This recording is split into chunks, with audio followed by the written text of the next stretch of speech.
The French President Emmanuel Macron is in India for an official visit from the February 17th to the 19th.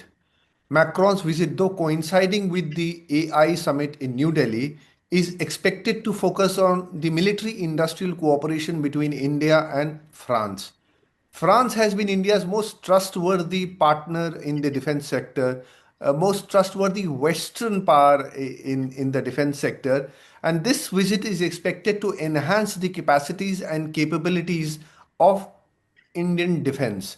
In a related development, the Defense Acquisition Council of the Defense Ministry has approved the acquisition of 114 additional Rafale fighter jets from France's Dassault Aviation. Now, this is a deal which is worth around 28 billion US dollars. To discuss what all this means, including the close relationship between India and France, we have with us Air Marshal Anil Chopra, who is also the former Director General of Center for Air Power Studies. Welcome to Samvad, sir. Thank you, Mahank, and thank you, Samvad. Always a pleasure to be with you. And in the past we have had a couple of interactions which have been greatly appreciated by the young people who are our target audience. Yes, sir. Sir, I'll start off directly, sir. A direct question about the purchase of the Rafales. Sir, how significant is this purchase given the very hostile two-front war which the Indian Air Force is looking at? Yeah, so Mayank, India is one of the most threatened countries in the world. We have two neighbors. With both we have had boundary issues. With both we have had wars. With both these countries are nuclear weapons powers, and therefore the level of threat is very huge. China is the second largest military and the second largest economy. Pakistan has also got a strong military, and therefore the pressure on India to maintain high levels of military preparation is very, very high. I must mention that this Rafale deal has been extremely important. Back in 2001, the same year when the LCA Mark 1 was making its first flight, Indian Air Force had parallelly moved a case with the government of India wanting to have additional Mirage 2000 aircraft so that the numbers could fill up. The LCA, since then till now, we know that only 40 LCA Mark 1 have been inducted into Indian Air Force, and the Mark 1A is already running nearly 2 years behind schedule, and is hopefully will get some of these in another 2-3 months from now. So this was our situation till 2006. Dassault Aviation kept waiting for Indian government to take a decision if we wanted to buy more Mirage 2000. Finally, 2006, they closed the pipeline to say that the factory is being closed, and the French Air and Space Force had permanently switched to the Rafale, which will be the single fighter they will have for both the Air Force and the French Navy. So with this background, in 2008, we floated a case for having 126 MMRCA aircraft. That was the first attempt that was made. And finally, 2012, the Rafale was shortlisted on both technical and commercial grounds. But the deal could not go through for some issues primarily related to Make in India, because the Rafale was, the Dassault Aviation was not ready to join up with HAL for and be taking the responsibility of ensuring quality control, because HAL was a public sector undertaking, and also they felt that the man hours required by HAL for building an aircraft was making the whole thing very costly. Finally, the urgency being what it was, in 2015, it was decided to purchase 36 Rafales government-to-government deal, and thereafter to start a fresh process of MRCA, which was started in 2018, for which the RFI went out. There were 8 contenders, but no decision was being taken for various reasons. And but the Indian Air Force was parallelly working and looking at what are the options. And they felt, after utilizing the Rafale for 3-4 years, that this was a good aircraft. It met its operational requirements, Mm. and this got further sealed during Op Sindhur, Mm. where Rafale, was found outstanding in its operational capability, and therefore the case was hastened by the Air Force. The case was thereafter taken up by the DAC just last month, and they cleared 114 aircraft. In the meantime, there was a parallel competition going on for the Navy carrier-based aircraft. Mm. Main contenders were the American F-18 and the Rafale M. And the Navy chose the Rafale M. And finally, in 2025, 26 of those aircraft were ordered by them. Now, once these orders went through, now Indian Air Force already has 7 to 8 different types of fighters. While Indian Air Force was keen, you cannot keep adding more fighters types, because it is a logistics nightmare, if I may use that word, and costs, inventory costs, and dealing with different countries' procedures have their own dynamics. Once the Navy had also shortlisted, Indian Air Force was already keen. It was ideal choice to have, if we were to have 114 aircraft, to have Rafale. In between, the Rafale Dassault started a project in India to make the fuselages. That has been, the factory is already set up, and soon we'll start. In another 2 years, we'll have the first fuselage coming out of that. Mm. The M88 engine, which is the Rafale engine, for that the MRO facilities have been set up, are being set up in India. So things were all getting in place, that Rafale would be the best bet.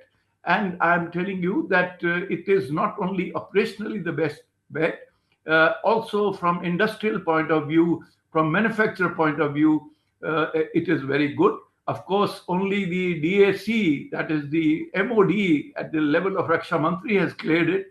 There are many more steps. There will be technical and commercial navigation negotiations between the two. And after those negotiations, the case will have to be taken up at the highest level, that is the CCS, chaired by the Prime Minister himself, because the amounts are very, very large. And once it is cleared there, then only the contract, and this process could take 6-7 years. Mind you, if we had gone through the MRFA competition, which was being talked off between those 8 aircraft, then this whole procedure could have taken 7-8 years more. And therefore, this G2G deal, as and when it happens, and I sincerely hope it happens very, very quickly, will be the best thing that's happening to us.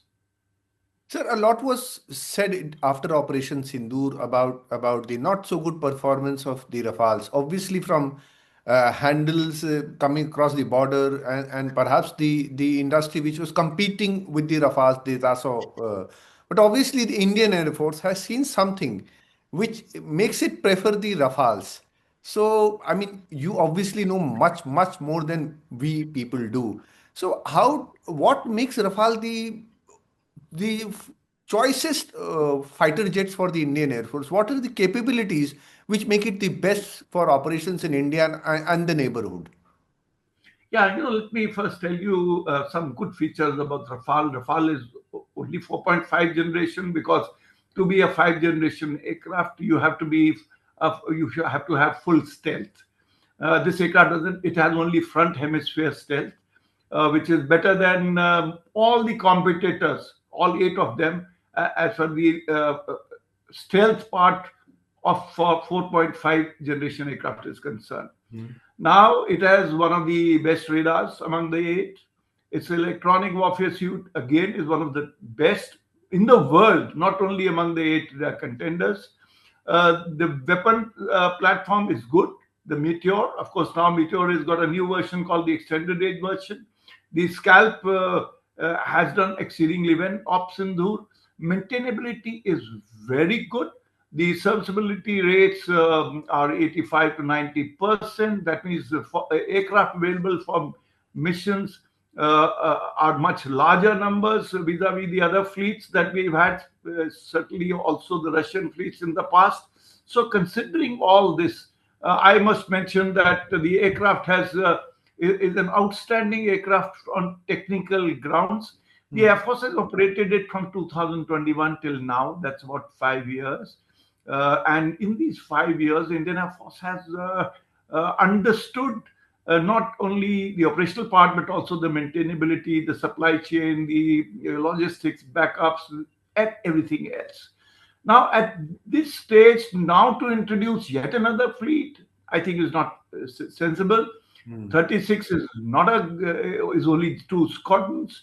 We certainly need more aircraft. There's also a rumor, or has been in the media for last 3 days, that in addition to the 26 Rafale M's, another 31 may be ordered. This is not authentic information yet because no government source has said it. I must also mention that the Rafale and Rafale M have got 95% similarity. That means whether it comes to operational usage, whether it comes to space backup, setting up overall and MRO facilities, it will be a win-win-win. Considering the two services put together will have finally 140 stroke 170 or whatever the number finally works out to. Yes. Sir, right now the 36 jets we have, the Rafale jets, they are of the F3R variants. So these next 114, are we going to purchase the same variants, or is there going to be the generation change, as you say, for the fighter jets? Because it's very important for people to understand what impact does this generational change have on the fighting capacity of any fighter jet. Yeah, Mayank, before I talk about this, I missed your previous questions, complete answer. I couldn't give you a complete answer. That is as far as this, immediately on the day one, on the 7th May morning itself, the Pakistani ISPR, that is their PR handle of the military, backed by the Global Times and some of the other Chinese handles, and also some Western handles who were wanting to downplay or to sort of say that Rafales have been down, some various figures, five, then later on reduced to three, later on reduced to one. All kinds of figures were, being given out. I do not know the numbers, but I think our official positions are very, very clear that no Rafale has been lost in combat. And therefore, that aspect was surely a case of it was commercial PR, if I may say, that was at play around the world. Now, coming to your question about the marks, basically when we contracted the Rafale, the status of the Rafale. Now, when we say a status of any particular aircraft, if it is like we have for the F-16, block 50, block 52, then block 70, block 72, etc., various block. That is the status of its software, status of its weapons, status of its radar, status of electronic warfare. So various things. The status is given for which we know that once we know somebody calls it block F3 Rafale, as to what exactly goes into it. But in India's case, it was called F3RR because we had ordered India's specific requirements for which we had to pay a few million extra dollars. And that modification, the India-specific modification, made it F3R. Now, any country all the time is trying to upgrade. You'll remember that we started from MiG-21 FL, then we went to MiG-21M, then MF, then BIS, and then Bison. All the time, the countries retaining the basic airframes, they carry out modifications which bring in better radars, better electronic warfare suits, the better weapons, and various other things to improve performance. Sometimes you could even change the engine, or have an upgraded engine. So with this background, the French were parallelly working from their F3 to F4 standards. The F4 standard has become operational only last year. The French Air and Space Force has already inducted it. UAE is the first country which is going to take the F4. The F4 will have a better radar, add-ons to the electronic warfare suits. It will have more weapons. They will have a Meteor with a longer range variant of the Meteor. So there are upgraded. It's an upgraded variant. It will have better performance in net-centric warfare. Its security of its communications and the radar will be in electronic warfare environment will be much better. So F4 itself they have divided into further to F4. After F4 will be F4.1, 0.2 and carry on till they hit F5, which initially the date was 2030 and now it is being spoken of that they will try and hasten it to 2027.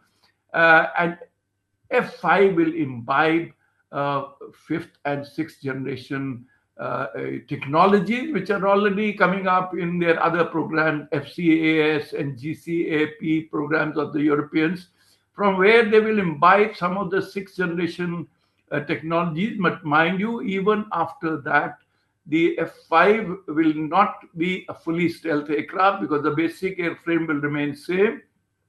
The French Air Force have not gone for F-35. They are trying to sell the F-4 and F-5 to countries who cannot afford or due to geopolitical reasons not get the F-35 or another fifth generation aircraft. That is not the case for us. For us, we need a modern aircraft. We needed large numbers. We wanted to make it in India and the modern aircraft. So therefore, it has been decided that out of 114, of course, the first 18 will be fly away, 96 will be made in India, and out of which the last 20, 25 of them or 24 of them will be F5. Before, remaining will be all F4. So this is the general plan with which we are working. These upgradations of the Rafale to F4 and F5, standards do not make it a fifth generation aircraft. So our AMCA program continues. Our LCA Mark 1A and Mark II will carry on because that's our indigenous programs, and they will carry on.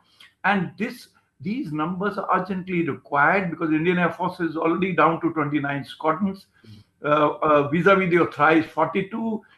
With the current threat assessment, the security establishment think tanks are of the belief that we will require at least 50 fighter squadrons in the long time. And therefore, these numbers were urgently required. How fast they will come? They will start coming very quickly. The first 18 will come maybe next 3 years after the contract is signed, or maybe faster than that. And thereafter, the Make in India. The target for Make in India is 60% indigenous. Mind you, in LCA, we are still at 56, 57%, and only in 2030, the LCA is going to be 60% indigenous. So that is the kind of target we are working on. And I think it's going to be a great bet. And I hope the contract is signed very, very quickly. So we are talking of 60% indigenization, but I believe the most important part, perhaps the most important part, the Indians. Now we are lacking somewhere, and this is hurting the build-up of the Indian Air Force also. So why? But this is a very long project. Is there a history behind the production of engines, the Indian engines? Where are we lacking exactly? Because we are good in technology otherwise. There is something which is lacking, which is going wrong. Even the present Air Force Chief has been raising this, flagging this issue repeatedly. So where are we going wrong? Let me tell you, Mahank, that let us look at the 3-4 major parts of the aircraft. As far as the airframe is concerned, whether it's LCA Mark 1, 1A, and maybe later on 2, I think we have mastered technologies, we have mastered design, we have mastered the manufacture, we have mastered the composites, we have mastered wind tunnel testing, etc. We have got a good hold over control laws for controlling the aircraft, control surfaces. I think these are the areas. Radar is an area where we are nearly there. The Uttam radar is more or less ready. We are already coming for the Uttam Mark II, which will be for for the Su-30 MKI. So in radars, our ground radar success has helped us to succeed. We also made the Netra AEWC, which also the radar we have succeeded. Now, ejection seats, very few people made. Numbers are not very important. So even if we don't make in a hurry, but there are no people in private sector who are working on it. Electronic warfare suits, we are halfway. We are working on electronic warfare suits for the Indian systems. Our RWRs are among the top in the world, radar warning receivers. But there are some other areas like some sophisticated jammers. It's still work in progress. Now the other big follow is the engine. Very, very few countries. There are only 5 countries in the world, and about 6 companies who make engines. You know that China too has taken 25 years. They became a bigger economy much earlier than us. They have pumped in huge amounts of money. It's easier to make a rocket engine and go to the space than to make an aero engine. The rocket engines burns, in a constant way, and then the propellant gets, burnt out. Only very recently, the rocket shells are being brought back by Elon Musk. Otherwise, those are throwaways. After that, they used to be till very recently. Whereas in an aero engine, he has to fly from 0 speed to Mach 2.5, then come back to 0. It's pulled 9 Gs. It has to go from 0 height to 50,000 feet, then come down to 0, and do this again and again and again for thousands of hours of its life. So aero engine is a very, very complex thing. Is that we didn't try. Perhaps we did not put enough money on the table as far as GTRE is concerned. They were close, but we did not succeed. And finally, we realized at one point, rather late, that we need external help. Though we who were in the part of the system knew that we needed external help much earlier. So now we have decided that we will go make an engine with Safran. They will give us, they'll join up. We'll pump in a fair amount of money, close to $8-9 billion, with which the intellectual property rights on the engine will be with us, which will become the core engine for our subsequent, even larger engine stroke, the engine for airliners, etc. So engine, Mayank, is a very, very complex thing. I have written extensively on this. It has everybody's keeping their cards next to their chest. The Americans are going to make the engine 414 for the LCM Mark II in India, but they are talking of not more than 80% technology transfer. Bulk of that will be perhaps technology transfer related to production, and not the core technology will not be available. And therefore, the engine that will be made with Safran will be important, because that will have to have intellectual property rights, means we will have 100% control and access. Whether that engine will be bought by anybody else or will remain only with India, that will be worked out between the two governments. But that will be the kind of engine that finally we will have to have. I must tell you that the Germans, the Japanese, they all have collaborated in joint ventures with foreign companies to make their engines for their fighters or even airliners. Even today, the Chinese, all airliners, they're making that C919, 929 engines are from the Western world. The Russians, they brought the SJ-100 recently, though they were preferring the Western engines. They initially got all certifications done with Western engines, and subsequently, when the sanctions came and the Western engines were not available to them anymore, they were forced to go back to the Russian engines, which are not as fuel efficient as the Western engine. And therefore, this is the global status. The Russians also prefer Western engines when it comes to their airlines, because it, every liter that's consumed extra, affects the airline's profitability. So I asked this question because we've been seeing this story of Tejas and the G engines. Now, at a point, it seems like a geopolitical arm twisting, because we will not give you the engines because we have everything. And there's one more thing, sir. I'll take this discussion to. There's something called the source code. which most of people like me, even like me, we don't actually understand the importance, the significance of this source code. And we have been hearing these reports that Dassault will not be sharing the source codes of these Rafales. What exactly does this mean, and what makes it so significant? Yeah, firstly, you asked me two questions. One is about G404. Yeah, we in the public domain mostly feel that some kind of arm twisting was going on, but I have met a lot of people, including the representatives of GE in India, and people, some of the officials in the government, who say that the GE company has reassured that there was no such thing, there was no political arm twisting. Mind you, the G doesn't make the entire engine. It has got sub parts which are made by a large number of vendor base. When you place an order today, he has to activate the entire vendor base, to get those guys. And out of his many vendors, two, three of them had delayed some delays in production. Mind you, for GE engine, every vendor is a private vendor. They all over. They're mostly in America, but they could also be some of them sitting in Europe and elsewhere. So therefore, I personally believe that perhaps, and I hope I'm right, that there was no arm twisting, but that risk is always there. Yes, sir. And more so, we all know that unlike France, who has never tried to arm twist us, similarly the Russians or maybe the Israelis, but the Americans, for them, geopolitics much more important. They have in the past sometimes done even Pakistan. So that risk is there. But I think America needs India in the long term, notwithstanding the Trump tariffs. But we have to cater for that. That is why Atmanirbharta is so, important. So your second question is about the source code. Source code. Source code, yeah. See, source code is the French have assured us, but fine line we will see during the contract signing, that we will have capability to put our own Indian avionics and any amount of Indian weapons we will be able to integrate in Rafale. But no country which is having their own aircraft, which they're selling to 15 other, 10, 12 other countries, can allow the source code to be handed over to a third country, risk of it being misused, risk of it being, going into the hands of somebody else.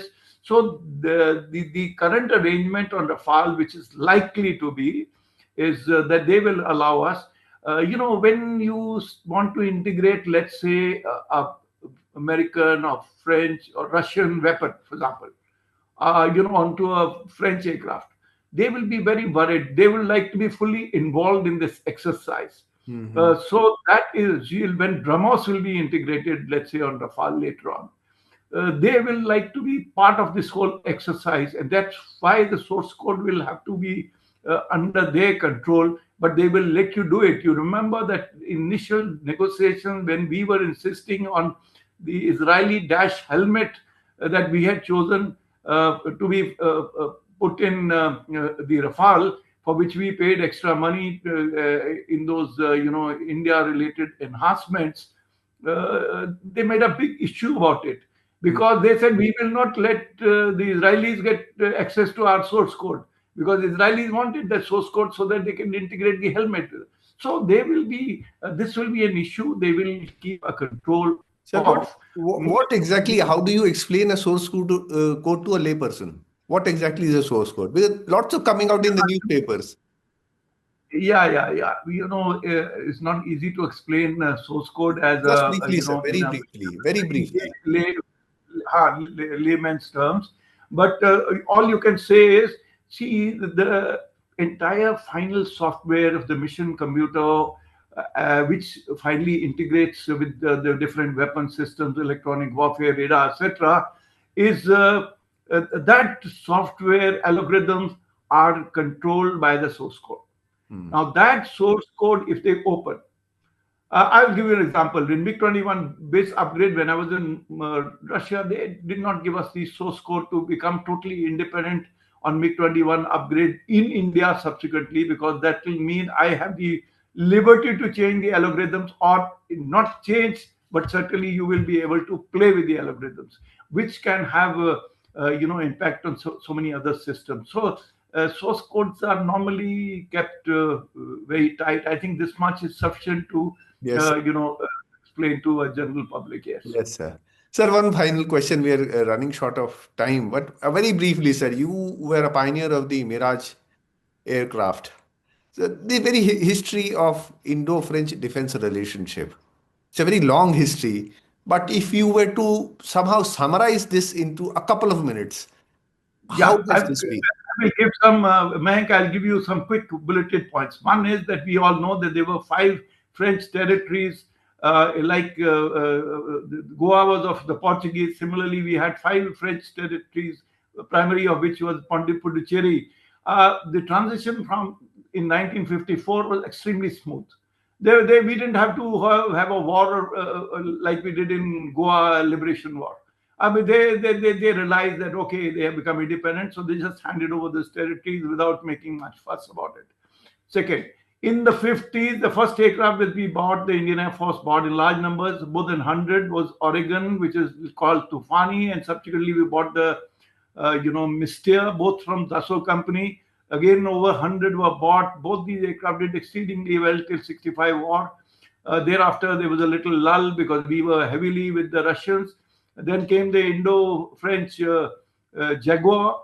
But then we went, next was the Mirage 2000, which was exclusive.